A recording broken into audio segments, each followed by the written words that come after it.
పొద్దున family star teaser release అయిందండి. Okay, ఆ టీజర్ చూసిన వెంటనే అందరేంటి ఎంసీఏ అంటారేంటి నాకు తెలియదు.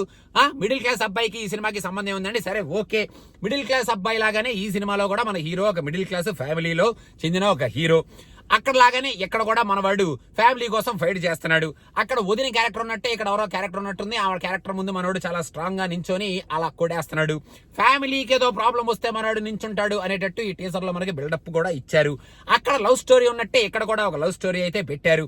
అక్కడ మనవాడి డ్రెస్సింగ్ క్యాజువల్ గా మన ఫ్యామిలీ స్టార్ లాగా లుంగీలు అయ్యి పెట్టుకొని ఉన్నట్టే మన నానిది. ఇక్కడ మన ఫ్యామిలీ స్టార్ మన విజయ్ దేవరకొండ కూడా లుంగీలు అవి ఇవి కట్టుకొని అటు ఇటు తిరుగుతున్నారు.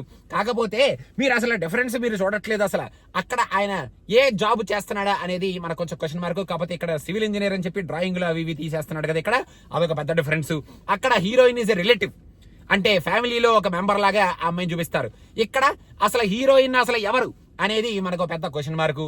అక్కడ ఫైట్లు ఊరికే జస్ట్ సరదాగా అలా లైట్ గా కొడతాడు. ఇక్కడ అసలు ఫైట్ చేస్తే ఫైట్ కొడితే అసలు బ్లడ్ చేతికి అంటుకుపోయి కింద పడిపోయి పైన పడిపోయి మొగానికి అంటుపోయి స్క్రీన్ మీద పడిపోయి అంత ఘోరంగా ఫైట్లు అవి ఇవి మన విజయ్ దేవరకొండ గారు చేస్తున్నారు. అక్కడ డైలాగులు ఏవో క్యాజువల్ గా 1-2 ఉంటే ఇక్కడ మే ముంబైకో పిషాబ్ కర్వాదుంగా అన్నట్టు సింబల్ చూపించి మరీ గట్టి డైలాగులు, ఐరన్ వంచడాలు అలాంటి డైలాగులు, తలకి తలపాగా కట్టుకొని తిరగడాలు అలాంటి డైలాగులు, జుట్టును జిజిగా జుగ్గుచగా అనుకొని రేక్కుంటూ వేసుకునే డిఫరెంట్ కైండ్ ఆఫ్ స్టెప్పులు, ఎంత డిఫరెంట్ వేరియేషన్ మనకి ఈ సినిమాలో కనిపిస్తుంటే జస్ట్ ఫ్యామిలీ అక్కడ ఆయన మిడిల్ క్లాస్, ఇక్కడ కూడా ఆయన ఒక మిడిల్ క్లాస్ ఫ్యామిలీ మ్యాన్ లాగా కనిపిస్తున్నాడు అన్న ఒక పాయింట్ ని పట్టుకొని మీరు అది దిల్ రాజ్ సినిమానే ఇది దిల్ రాజ్ సినిమానే, సో ఎంసీయూ ఇంకొక part of the MCU is the family star అని అసలు మీరు ముద్ర వేయడం ఎంతవరకు కరెక్ట్?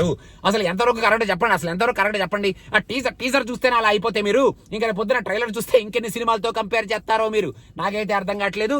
ఇంకా సినిమా వచ్చిన తర్వాత మరి ఏ పాటలు ఏ సీన్లు ఏ సినిమాలోంచి తీసి సినిమాలో పెట్టారని చెప్పి పెద్ద చేత బాడతారలే రాస్తారేమో మీరందరూ, నాకు అర్థమైపోయింది. ఇంకా సో ఎంసీయూతో మాత్రం ఇదిగో చెప్తున్నాను, మీరు కావాలంటే ఏ ఎఫ్సీయూతోనో ఏబీసీతోనో డిఎఫ్ తోనో కంపేర్ చేయండి, కానీ ఎంసీయూతో మాత్రం కంపేర్ చేయకండి. ఇప్పుడే కంపేర్ చేస్తే రేపు పొద్దున్న ట్రైలర్ అండ్ సినిమాలో మీరు కంపేర్ చేయడానికి మీకు ఏం మిగలదో చెప్తున్నాను నేను. అందుకని ఎంసీయూని అలా పక్కన పెట్టేసి ఈ టీజర్ లో చూడండి.